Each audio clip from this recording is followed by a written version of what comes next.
Hey guys, I'm Trenton Johnson with Crown Realty in Mound City, Kansas. Today I'm with Janelle Vergouven with Coffelt Land Title here in Louisburg. And we're going to talk to you about what 1031 exchange is and kind of some of the details of the process and what it looks like. Janelle, thanks for joining me. Thank you, Trenton. So you're very familiar with 1031 exchanges. I want you to just kind of go through what the process is, what a 1031 is, and kind of explain to our audience what that is and what it looks like for them. Perfect. On the 1031, the main component is going to be that you understand that it is a tax deferred. So you are deferring those taxes and rolling that money that you would be paying to the government over into your next purchase. So it needs to be on the exchange. It has to be investment property for investment property, like kind exchange is what they call it, right? Correct. So on the like kind, that's going to be, it's very loose right now. So it can go from land to an apartment building, right, or vice versa, a apartment building back over to land. It is, the main thing is, it is not going to be your personal residence, right, and it cannot be a vacation home that you have not received income, some type of an investment on. I think that, and you correct me if I'm wrong on that, but I think it's like 2 weeks out of the year at least you have to rent that. Yes. If it was a vacation home, it has to be used to generate income for 2 weeks, I believe. Yes, and so you can always place that as part of one of those VRBOs, and then you section out your time and then allow that to be rented out for that investment portion. Yeah.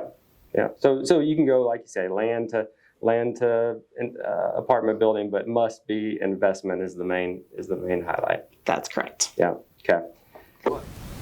You touched on this, but the 1031 is actually a tax deferral. So you're not escaping that tax. What's happening is we're kicking the can down the road, deferring it to when you actually sell that investment property.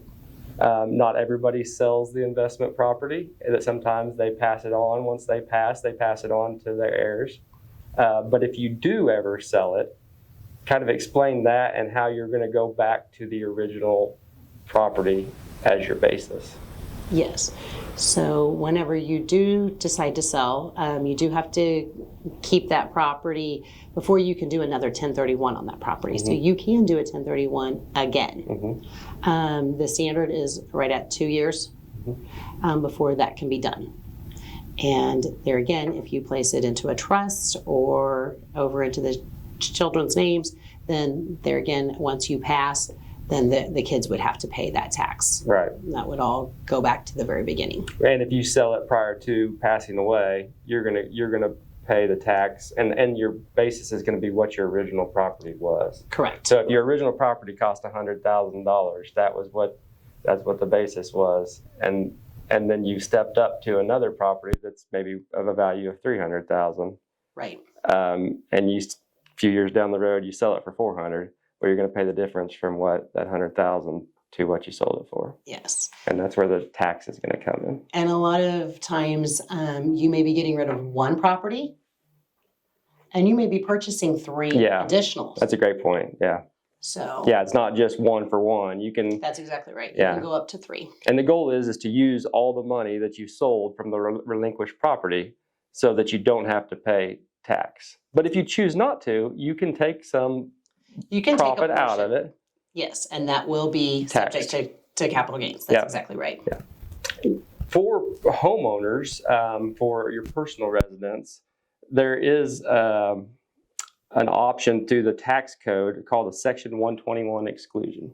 Yes. Can you kind of explain the details of that? So whenever you're selling your primary residence, if you are a single individual, then you can gain up to the $250,000. Right. If you are a married couple, then that does allow you to go on up to the $500,000 before there's any capital gains that you're subject to. Yeah. So you can actually trade your house, but you have to live in it for 2 of 5 years. 2 out of the last 5 years. Yeah. Yes, that's exactly right. One of the things that they look at is, like, if somebody has 3 homes, I think the thing they look at is, where do you get your mail? Which one's closest to your work? There's some of those details that the IRS would look at to decide if that's actually your primary residence. That is correct. You do a lot of 1031s. Who do you think would benefit most from them? So somebody that's got a low basis in the property and property prices have rose substantially. And so they're getting ready to sell, and in the market that we're in, they're getting very good prices. Right. So now they have very good gains. Yeah. And I see a lot of people that they're again, just want to convert over to, a lot of them are doing the VRBOs. Yeah. Vacation homes, to where then that way they can still keep that investment, have someplace nice to go. I have a lot of clients that are also taking advantage of the Delaware Statutory Trust. And so we have a gentleman that can assist with that as well. Okay. And so then that way you can invest and you don't have to do anything. And so a lot of clients are, I'm done. I don't want to be a landlord, or I don't want to have this crop ground. Where can I go but still not have to pay the taxes? Yeah. One of the main questions that we receive is, should I do a 1031? My answer to that question is always, please talk to your CPA. Yeah.